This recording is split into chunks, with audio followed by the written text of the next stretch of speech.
If you could be any glyph, which would you be and why? Okay, a strong sound, very Basque, the place I come from.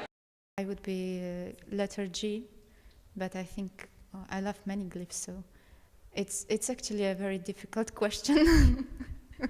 Why G? Because it has so many information, so many. I mean, you can do it in so many ways, and even that it's sometimes not very directly related to another alphabet. Another glyphs. It's very often the letter I'm starting my drawings from. I'm going to talk mostly about the typeface you made for you're working on for blind children, right? Mm-hmm. Children especially? It's both children and adults, but children especially, yes. Okay. So how is working on that typeface different from working on your other previous typefaces in matter of letter forms and their limits? That's very different. It's actually one of the things which I'm really enjoying, that it's so different, because all of the projects I've done before were dedicated to sighted people, so I have kind of habits. Then you put your work in completely different context, and you need to rethink a lot of things.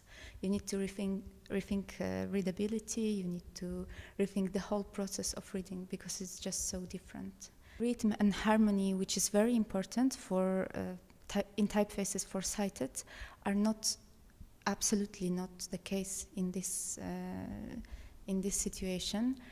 And the most important is legibility and diversity. So the most important is to give the chance to recognize the letter effectively. Uppercase letters are easier to read because they don't require so much time to read. They don't require so much vertical space because of the lack of ascenders and descenders. You mentioned the concept of reading by touch. Yes. And I found it really interesting. The project is totally about reading by touch. That's why the process of reading is completely different than reading by sight. And this is the reason why my previous experience with readability and legibility needs to be totally reconsidered. It's just completely different context. You're talking about actually using our fingers to read and using our fingers to understand the content, which is something completely different. It's just a different way of perceiving the information, but because it's a different way, it's a different process. And this also explains why the typeface I'm working on has intermittent line, and why Wilhelm Klein, who was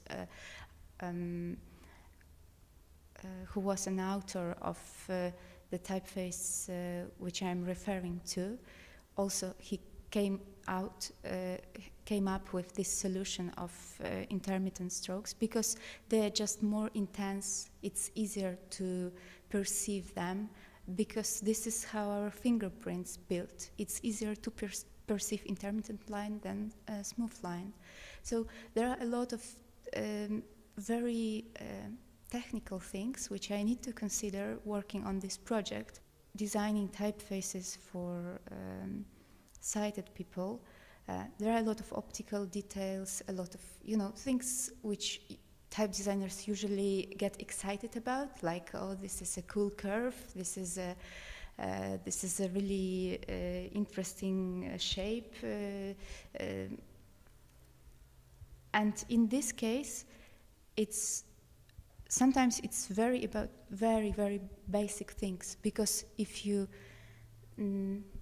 make something slightly different, if the distance between the dots will be slightly too small or the dot will be slightly too big, it will affect the quality of reading. Very often it's the choice between readable and completely unreadable, so complete fail. And it's also very important, because the ambition of this project is create additional tool for communication, and this is something which is supposed to help and not to frustrate, because it's difficult. It's another thing people need to learn. So the ambition is to design something which works the best way, how it can work, and we need to consider different technologies and different materials and of course test it and test it accordingly, both limitations of technology and needs of the readers. First of all, of course, needs of the readers. The idea is super simple. What makes you interested as a type designer in a type that actually people will not appreciate, the curves, or what usually we type fanatics appreciate, like crazy contrast or an interesting curve, like you said, or an interesting lowercase g. So what makes you interested in such a job even? Yeah, I mean, I spent a lot of time on crazy contrast, on mixing different on DJing, you know, different classifications of type and different historical sources, and I'm usually very excited about like pushing the boundaries and checking what is how far I can go with experiments. So I did quite a lot of work on display typefaces, and I enjoyed it a lot. But this is a project which is very, very different. What gives me this excitement is that it's just something which can work, which can help, and it doesn't matter if it's interesting visually or not, because it's not for that, and it's very satisfying to